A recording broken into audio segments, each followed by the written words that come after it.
ఉన్న బంగారాన్ని విడిపించి ఆ రోజు ఆన్లైన్ రేటుకే మేము కొంటాం. Sharma gold company.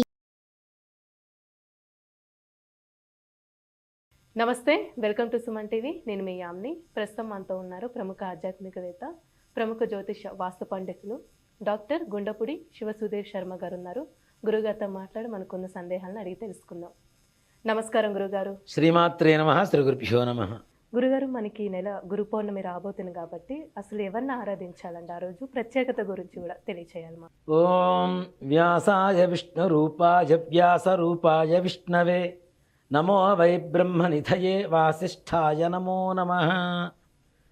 మనమందరం చెప్పుకున్నటువంటి గురు పౌర్ణమి అనేటువంటి అసలు నామధేయం వేరం. వ్యాస పూర్ణిమ. వ్యాస పూర్ణిమ. గురు పౌర్ణమే వ్యాస పూర్ణిమ.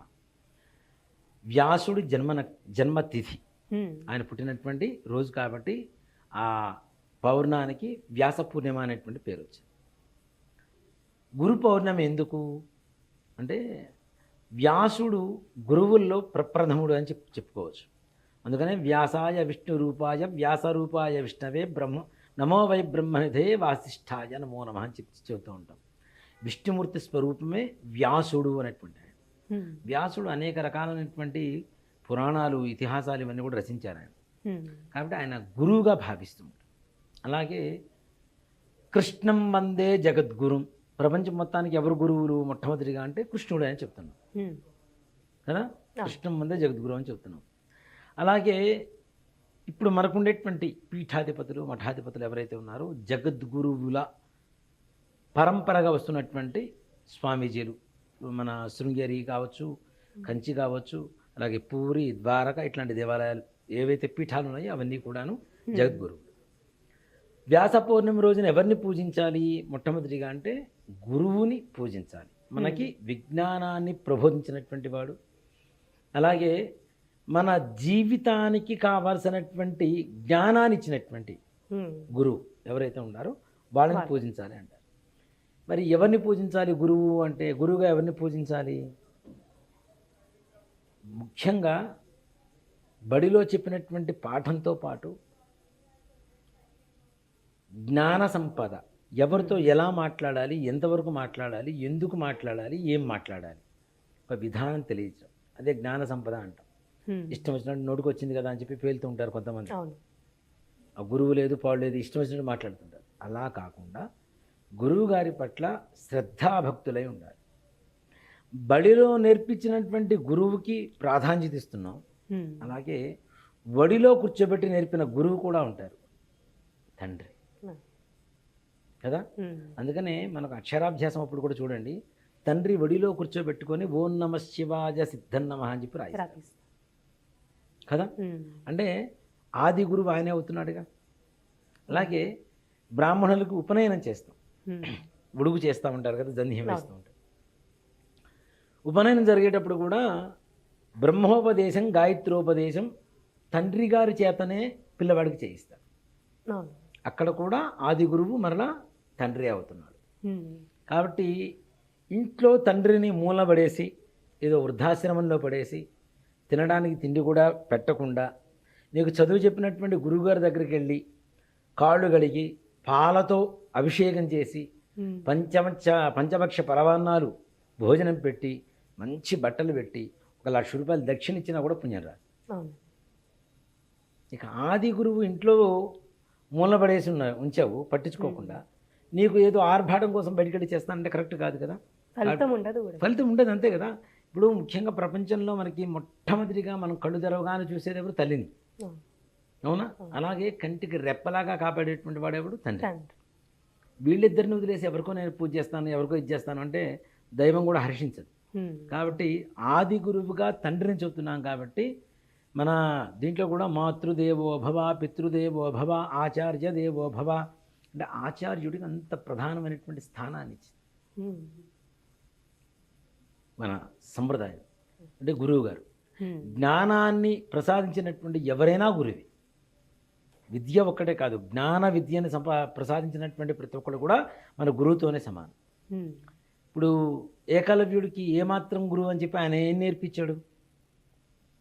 ఏం నేర్పించలేదు కదా. కానీ ఈయనే ఆయన విగ్రహాన్ని ఎదురుగా పెట్టుకొని అన్నీ నేర్చుకున్నాడు కదా. సొంతంగా. అవును. అక్కడ ఆయనే గురువుగా ఉన్నాడు కదా.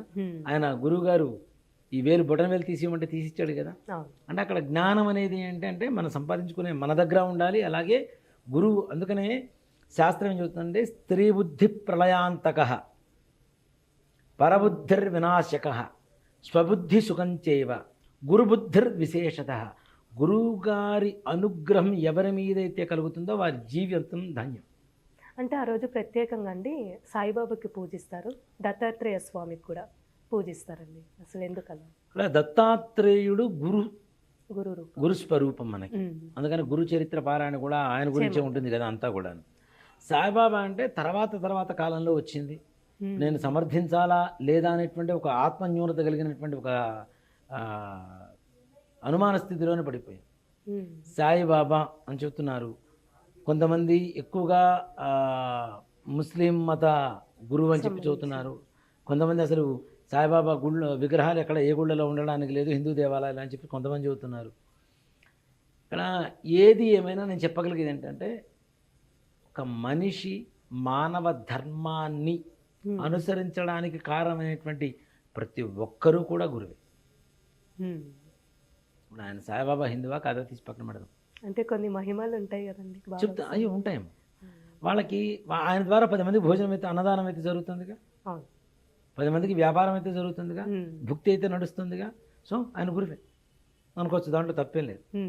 కానీ మన హిందూ ధర్మం ప్రకారం ఎవరైతే మొదటి నుంచి గురువులుగా చెప్తున్నారో వాళ్ళని గౌరవించడం అనేది ఇంకా మంచిది. అందుకనే తండ్రికి అని చెప్పాను మొట్టమొదటిగా. తర్వాత మన స్కూల్లో చదువు చెప్పినటువంటి మాస్టర్ గారు కావచ్చు, అలాగే వేదం నేర్పించేటువంటి పండితులు కావచ్చు, ఎవరైనా పర్లేదు.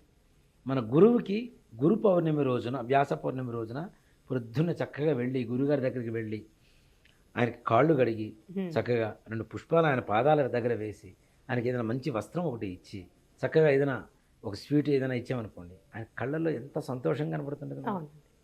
ఆ సంతోషమే సగం బలం. అంటే ఆయన ఆ సంతోషం ఏదైతే ఉందో ఆయన సంతోషం ద్వారా మనల్ని ఆశీర్వదిస్తున్నట్టే లెక్క. ఆయన బుద్ధి మన మీద కలిగింది అంటే మన జీవితం ధన్యం ఎక్కడికో వెళ్ళిపోతుంది తప్పనిసరిగా. గురువు గారి అనుగ్రహం లేకుండా ఏ విద్య మనకు రాదు కదా. ఒక విద్య రావాలి అంటే గురువు అనుగ్రహం ఉండాలి తప్పనిసరిగా. కాబట్టి ఆయన అనుగ్రహాన్ని పొందాలి. మనం చదువుకున్నాం, సంపాదించుకుంటున్నాం, వదిలేద్దామని కాకుండా ప్రతి సంవత్సరానికి ఒక్కసారైనా సరే. అందుకనే వేద మంత్రాలు, వేద శాస్త్రం ఎంత గొప్పదని చెప్పడానికి ఇది ఒక నిదర్శనం చాలు. ప్రతి ఒక్క విద్యార్థి కూడాను ఇప్పుడు కూడా మనం వీడియో మొదలుపెట్టే ముందు ప్రతిసారి కూడా శ్రీమాత్రే నమః, శ్రీ గురుభ్యో నమః అంటాం. అంటే నాకు జీవితాన్ని ఇచ్చినటువంటి, జ్ఞానాన్ని ఇచ్చినటువంటి, విద్యను ఇచ్చినటువంటి గురువుని 365 రోజులు తలుచుకునేటువంటి ధర్మమే మన హిందూ ధర్మం. అలాంటిది రోజు అవకాశం లేదు, కనీసం ఒక్కసారైనా సంవత్సరానికి ఆయన పలకరించి చూస్తే, అరే నా దగ్గర చదువుకున్నవాడు ఇంత ప్రయోజకుడు అయ్యాడు, నాకు ఇన్ని సంవత్సరాల తర్వాత కూడా నన్ను గుర్తు పెట్టుకుని నా దగ్గరకు వచ్చాడు రా అని చెప్పి ఒక ఆనందం ఏదైతే ఉందో ఆయన ఆయుష్యం పెంచుతుంది. ఆయన ఆనందం మనల్ని ఆశీర్వదిస్తుంది. తప్పనిసరిగా సకల జ్ఞానం కలుగుతుంది. ఇలానే మనం చేయడం ద్వారా మన పిల్లలకు కూడా వ్యాస పూర్ణమికి ఇలా చేయాలరా, ఇలా దేవతల్ని కానీ గురువుల్ని కానీ తండ్రిని కానీ ఇలా పూజించాలి, నీ తండ్రిని నువ్వు గౌరవించని చెప్పి నేర్పించడమే ఈ యొక్క వ్యాసపూర్ణం యొక్క పరమార్థం. ప్రత్యేకమైన మంత్రం ఉందండి గురు పౌర్ణమి రోజు. ఈ ఇందాక మనం చెప్పాను చూడండి, వ్యాసాయ విష్ణు రూపాయ వ్యాస రూపాయ విష్ణవే నమో వై బ్రహ్మ నిధయే వాసిష్ఠాయ నమో నమః. అదొకటి. అలానే గురు బ్రహ్మ గురు విష్ణు గురుర్దేవో మహేశ్వర గురు సాక్షాత్ పరబ్రహ్మ తస్మై శ్రీ గురవే నమః. ఈ శ్లోకం ఒకటి. అలాగే మనకి నవగ్రహాల్లో బృహస్పతి శ్లోకం ఉంటుంది. దేవానాంచ ఋషీనాంచ గురు కాంచన సన్నిభం బుద్ధిమంతం త్రిలోకేశం తన్నమామి బృహస్పతిం. ఈ 3 శ్లోకాలు తప్పనిసరిగా ఆ రోజున కనుక మనం ఒక పావు గంట 20 నిమిషాల సేపు దేవుడి దగ్గర కూర్చొని ప్రార్థన చేయగలిగితే గురుదేవుని అనుగ్రహం కలుగుతుంది. తప్పనిసరిగా సకల విద్యలు, సకల జ్ఞానము కలుగుతుంది. మన పిల్లలకు కూడా మంచి జ్ఞానాన్ని, సంప్రదాయాన్ని మనం అందించిన వాళ్ళం అవుతాం. చాలా చక్కగా తెలియజేశారు గురుగారు. ధన్యవాదాలు. శ్రీమాత్రే నమః, శ్రీ గురుభ్యో నమః.